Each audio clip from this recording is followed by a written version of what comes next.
Hi, my name's Dan and I was diagnosed with a grade 3 astrocytoma in February 2023.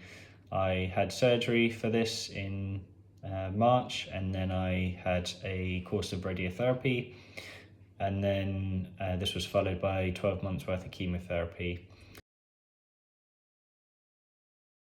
So I took Temozolomide, which is a tablet form of chemotherapy, and I would take this for 5 days in a month, twice a day, and then have the rest of the month off before repeating the cycle.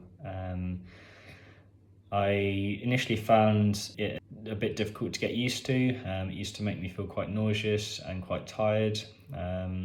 So it was a little bit of a shock to the system. I'd have to adapt how much I ate and what I was eating at the time, depending on what I could tolerate. And obviously adapt my activity as well, depending on how tired I was feeling. Work was very good. They allowed me to work from home in the week that I was on the chemotherapy, which was very helpful because it saved a commute and meant that I could rest up a bit more if I needed to. And then when I was off the chemo for the rest of the month, I would return back to work. I know some people's jobs are different and they may not be able to tolerate being at work at all while they're going through chemotherapy. But I think being able to work certainly helped me to take my mind off the treatment and made me feel like I was having some sort of normality as well. The side effects, eventually I felt like I was starting to get used to a bit more. I was starting to feel less nauseous, and it affected my diet less as the treatment went on. My fatigue also started to reduce as well, and I think this was partly because I was exercising more, which certainly helps to manage fatigue. I wasn't so anxious about taking it because obviously I'd taken it before and was getting used to it, whereas the first couple of times I didn't really know what to expect.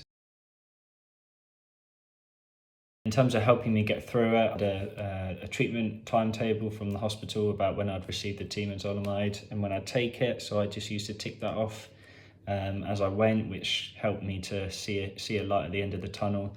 And I also maintained as best fitness levels as I could.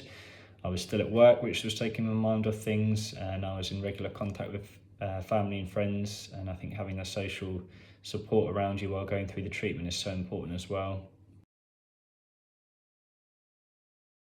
In terms of what advice I'd give to somebody going through chemo, kind of building on what I've said already, I would certainly try and keep yourself active and fit as best as possible, but listen to your body and adapt what you're doing depending on how the chemo is making you feel.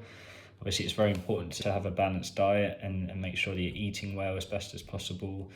Some days you might not want to eat so much, so it's just about picking the right foods for you at the right time. But certainly staying well hydrated as well. I felt like sometimes the chemotherapy made me feel quite dehydrated, so staying well hydrated is very important as well. And just knowing that it's for a relatively short period. So even though I had it for 12 months, in the grand scheme of things, once I'd got through that, it felt like a good job done. So it's just persevering with it, knowing that it's there for a reason, and really adapting to what your body's telling you as you're going through it, but just make sure that you're surrounding yourself with positive support networks as well. If you have any questions or concerns about taking the medication, then obviously liaising with your clinical nurse specialist and the oncology team, but also reaching out to support networks either via charities like the Brain Tumour Charity or through friendship networks. If there's anybody that has gone through chemotherapy before, it's very important to reach out for support if you need it.